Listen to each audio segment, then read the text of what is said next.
Assalamualaikum warahmatullahi wabarakatuh. Teman-teman, sahabat Anuwah Channel, saudara-saudara, saudari-saudari se-Islamku yang dirahmati Allah Subhanahu wa taala. Kita ketemu di pagi hari ini untuk melanjutkan pembahasan fikih yang pernah kita bahas di hari pertama pertemuan kita. Nah, saat ini saya akan lanjutkan. Mari persiapkan buku catatannya dan kitab Mabadi Fikih jika kalian punya seperti ini.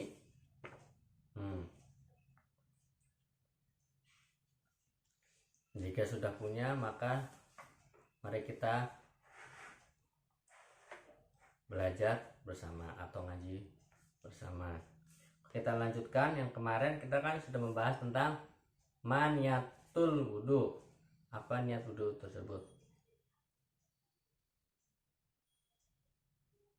Oke, selanjutnya sekarang kita lanjut ke persoalan mal hadatsul asghar. Karena di dalam niat wudu itu terselipkan yaitu kata-kata asghar. Maka saya akan menjelaskan mal hadatsul asghar. Artinya adalah apa itu hadas kecil. Oke. Hadas itu bisa dibilang perkara yang jorok menurut sebagian manusia, tapi yang kualitasnya ringan. Oke. Mal hadatsul asghar. Apa itu hadas kecil?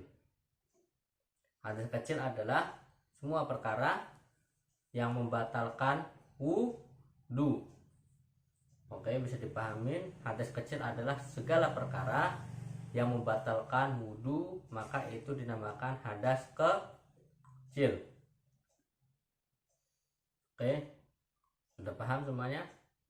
Saya lanjutkan lagi. Maladzi yubtilul wudu. Apa sajakah yang membatalkan wudu? Oke. Jawabannya alladzi yubtilul wudu'a khamsah. Yang membatalkan wudu ada 5. Al-awwal, yang pertama, khuruju syai'in min ahadis sabilaini, yaitu keluarnya sesuatu benda dari salah satu dua jalan. Khuruju syai'in min ahadis sabilaini, keluarnya segala sesuatu benda dari dua jalan, maupun benda nampak atau tidak nampak. Tapi yang bisa dirasakan, yang terwujud, meskipun bukan dalam pandangan tapi dalam perasaan. Nah, bukan hanya asumsi. Oke. Contohnya, ketika kita mengeluarkan segala sesuatu dari dua lubang kotor kita, meskipun itu tidak najis, tapi situ telah dianggap bahwa wudu kita batal. Meskipun itu tidak sengaja. Contohnya, tiba-tiba ini ada kasus bahwa kita menelan pil dari salah satu dua lubang kita. Nah, itu obat.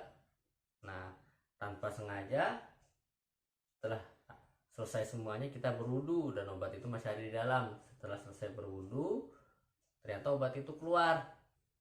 Kita batal wudu, ternyata obat itu masuk lagi ke dalam. Ya, kita tetap batal wudu, tapi kita boleh berwudu dan kita masih dianggap suci. Tapi ketika keluar lagi obat itu, maka jadi batal lagi wudu kita. Karena penjelasannya yang keluar dari dua lubang tersebut. Nah, itu dianggap batal wudunya. Oke. Lanjut, udah paham insya Allah. Kalau ada pertanyaan, tulis di kolom komentar, nanti saya akan jawab. Yang kedua yang membatalkan wudhu yaitu asani zawalul aql atau hilangnya akal. Nah, bagi setiap orang kadangkala makin lama makin panjang umurnya, atau meskipun dia tidak panjang umur karena dia menderita salah satu jenis penyakit, maka sering itu kehilangan akal. Kehilangan akal ini kita sering terjadi dalam kehidupan kita. Yang pertama secara umum yang sering kita dapatkan yaitu tertidur. Saat manusia tertidur maka hilanglah akalnya. Jadi definisi paling enak hilang akal itu saat otaknya tidak bekerja sama sekali atau segala indranya itu tertutup. Oke, maka dibilang hilanglah akal. Nah, saat itu wudhu kita menjadi batal. Nah, lalu misalkan ada pertanyaan, bagaimana seandainya kita menghayal? Oke, menghayal itu kan itu bagaimana kita dibilang bermimpi atau tidak bermimpi. Kalau misalnya menghayal tingkat tinggi ya, atau ngelamun, nah itu bagaimana? Nah, untuk menghayal dan ngelamun itu tidak bisa dikatakan kita hilang akal. Karena apa? Karena saat dicubit kita masih merasakan sakit dengan spontanitas. Nah, itu. Tapi kalau misalkan tidur tiba-tiba terkena penyakit seperti apa yang membuat kita hilang kesadaran, gitu kan? Ya bisa dibilang kayak epilepsi kayak gitu, yang kejang-kejang kayak gitu, atau pingsan gitu kan. Kalau pingsan sudah jelas kita semua udah tahu bahwa pingsan itu adalah salah satu paksaan orang hilang akal dengan sebab-sebab tertentu. Nah, pokoknya itu semua intinya hilang akal bisa kalian pahami sendiri. Maka itu termasuk faktor-faktor yang membatalkan wudhu. Asalih naum, tidur. Nih jelasin sama. Oke, arrobiya lamsul mar'atil ajnabiyah. Nah, yaitu menyentuh wanita yang bukan mahram atau muhrim. Nah, seperti apa wanita yang bukan mahram? Nanti saya jelaskan. Al-khamis lamsul kubuli awid duburi bibatinil kafri. Oke. Yang kelima yaitu yang membatalkan wudhu yaitu menyentuh kelamin dan dubur. Dubur itu bisa dibilang bagian pantat. Oke. Dengan telapak tangan bagian dalam. Jadi pahamin? Kurang paham? Oke. Ini telapak tangan kita. Ini kita sentuh bagian kelamin kita. Pakai telapak tangan tanpa ada pelapis apapun. Kulit kita menyentuh bagian depan atau bagian kelamin kita atau bagian belakang atau bagian pantat kita. Nah, itu bisa membatalkan wudhu. Oke. Untuk penjelasan lebih dalamnya bisa saya jelaskan nanti. Bisa saya jelaskan nanti di bab selanjutnya. Yang penting untuk bagian kelamin sama bagian pantat itu membatalkan wudhu. Pakai telapak tangan. Kalau pakai yang ini tidak batal wudhunya. Saya gatel nih. Oh, kurang pas nih. Mohon maaf ya. Enggak, misalnya kita lagi habis wudhu nih, udah pakai andung, nggak pakai apa-apa. Tiba-tiba ada nyamuk mencol gatel, kita tepek pakai tangan kaki kita, pok. Ini insya Allah tidak batal wudhunya. Oke, dari sini sampai jelas.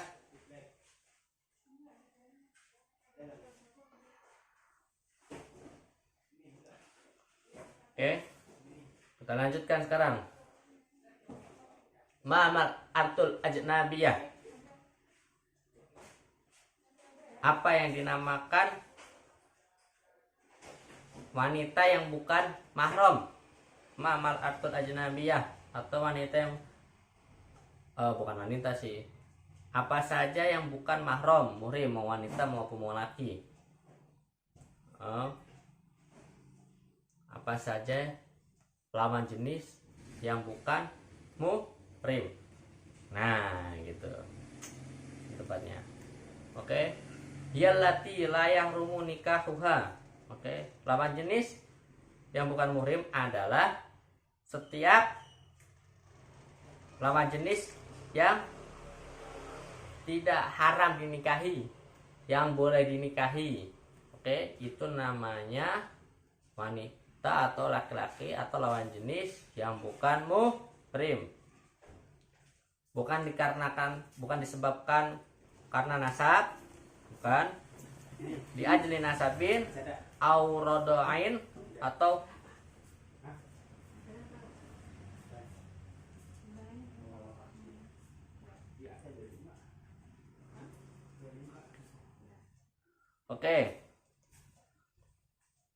di ajli nasabin, disebabkan karena nasab,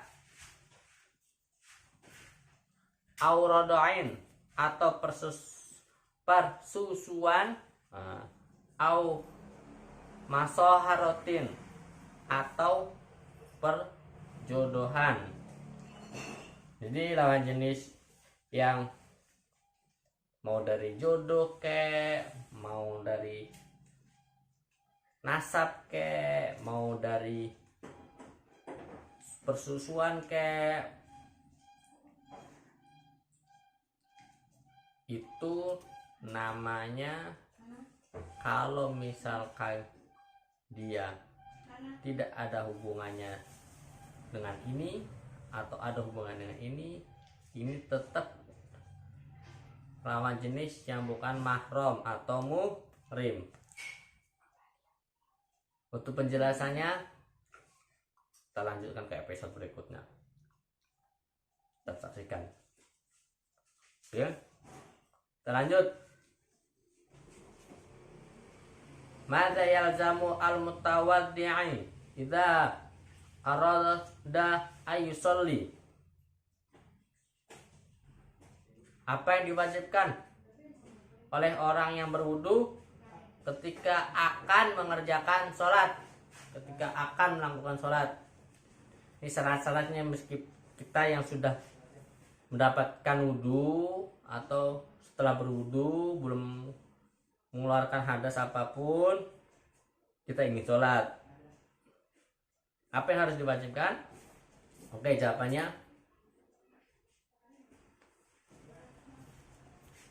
Oke, jawabannya yalzamu taharah malabisihi wa makanihi, atau diwajibkan mensucikan pakaian, tuh bukan bersih loh ya, suci, dan tempat sholat, maupun itu kotor menurut pandangan kalian. Kalau suci menurut pandangan Islam dari pakaian dan tempat, itu kita sudah boleh sholat. Minan najasati, dari najis. Tuh jelas. Jadi misalkan kita ingin sholat, kita perhatikan dulu pakaian yang kita pakai dari luar sampai dalaman. Kadang-kala ada orang berpikir, ini ya masalah umat nih ya, yang selesai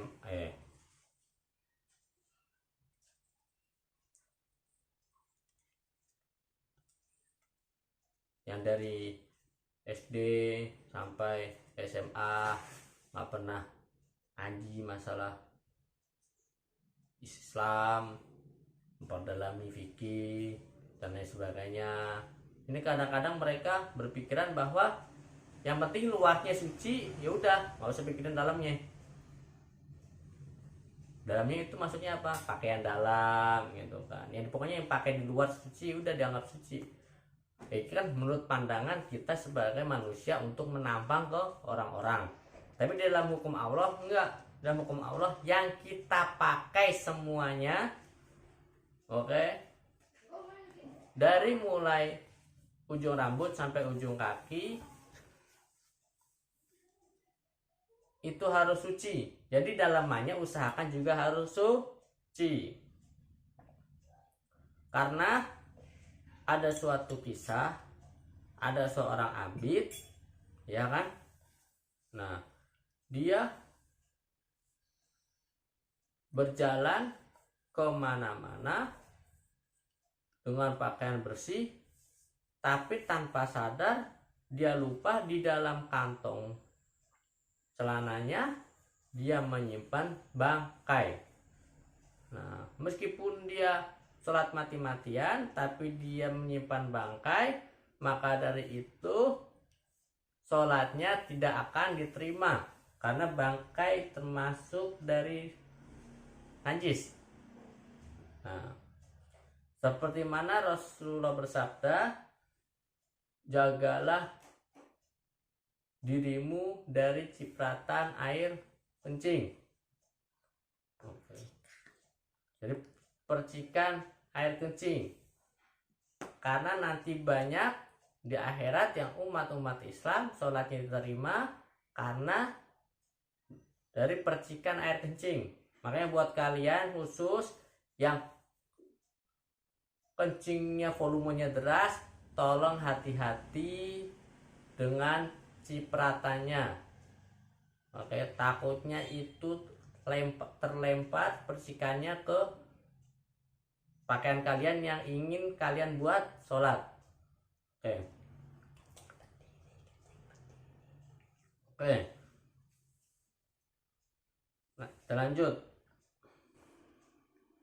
Wasatru auratihi. Oke. Apa wasatru auratihi? Yaitu menutup aurat. Nah, bagi semua umat Islam saat ingin sholat harus menutup aurat. Itu udah wajar, ya kan? Nah, untuk masalah aurat ya mungkin kita bahas nantilah, bahas selanjutnya gitu kan. Pokoknya auratnya itu full harus tertutup intinya. Oke. Lanjut. Wastiqbalul kiblati, yaitu menghadap kiblat. Wa ma'rifatud dukhulil waktu. Wa ma'rifatud dukhulil wakti. Nah. Dan mengetahui masuknya waktu sholat. Nih. Syarat-syarat yang harus wajib bagi orang yang sudah memiliki wudhu untuk melakukan sholat. Yang terakhir, dan mengetahui masuknya waktu sholat. Nih, bagi kita semua umat Islam, apakah kita yakin kita sudah mengetahui masuknya waktu sholat itu kapan aja? Nah, ini nih, usahakan kita beritahu. Jika misalkan kita tahu, beritahukan kepada teman-teman kita, saudara-saudara kita, tetangga kita, keluarga kita, sanak terdekat kita, dan semuanya orang-orang jauh kita untuk mengetahui masuknya waktu sholat. Karena di sini ditulis madza yalzamul mutawaddi idza aradna ayyusolli. Apa yang diwajibkan oleh orang yang berwudu ketika akan sholat. Oke.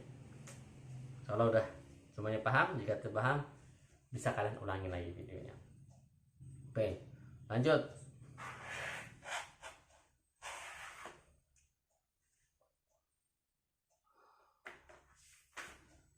Man najas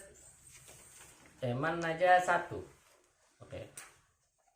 Apa itu najis-najis? Apa sajakah najis-najis itu? Oke. Man najas satu. Apa sajakah najis-najis itu? Ya. Najis-najis itu adalah adam, darah, wal qaihu, tanah, wal qai'u, tumpah-tumpahan, wal mahru, dan khamar. Khamar apa? Minuman keras. Wal kalbu, dan anjing. Wal khinziru, dan babi. Wal baulu, air kencing. Wal itu kotoran orang. Wal rausu, dan kotoran binatang. Oke, apa saja najis itu? Hiadam, itu darah. Yang kedua, wal qaihun, anah. Terus wal qai'u, tumpah-tumpahan. Wal khamru,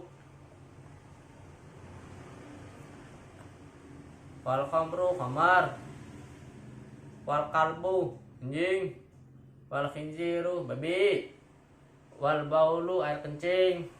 Wal itu kotoran orang. Wal rausu, kotoran hewan. Tumpah-tumpah muntah.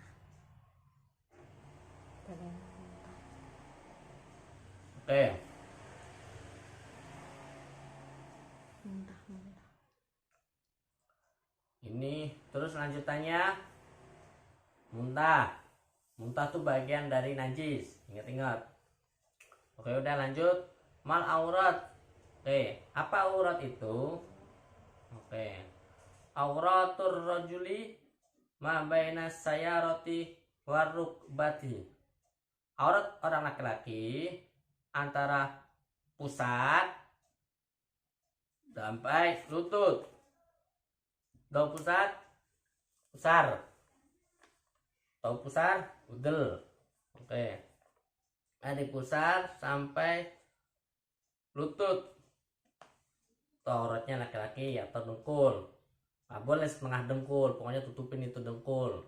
Sampai dengkulnya tutup. Nah, itu aurat laki-laki, bukan setengah dengkul lah gitu kan. Biasanya orang-orang pakai celana lepis itu setengah dengkul di bawah itu nggak boleh, nggak sah. Harus tutup, benar-benar tutup. Dalam segala sholat, dalam segala gerakan sholat, auratnya harus tertutup. Oke. Dan wa auratul mar'ati, dan auratnya wanita jami'u badaniha illal wajhah wal kafain. Oke, untuk auratnya wanita itu seluruh tubuhnya kecuali wajah dan kedua telapak tangan.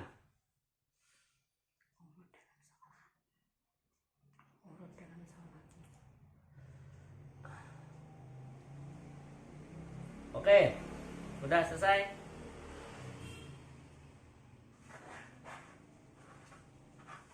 Kita lanjut ke waktu sholat. Nah, kebetulan hari ini udah cukup sampai segini karena waktu sholat ini kita harus lurusin dari subuh sampai isya, maka kita tutup dulu untuk episode 2 kita ini. Kita lanjutkan ke waktu selanjutnya. Cukup sekian dari saya. Terima kasih semuanya dan mohon maaf jika ada kesalahan karena kebetulan saya sendiri masih belajar. Dan untuk membantu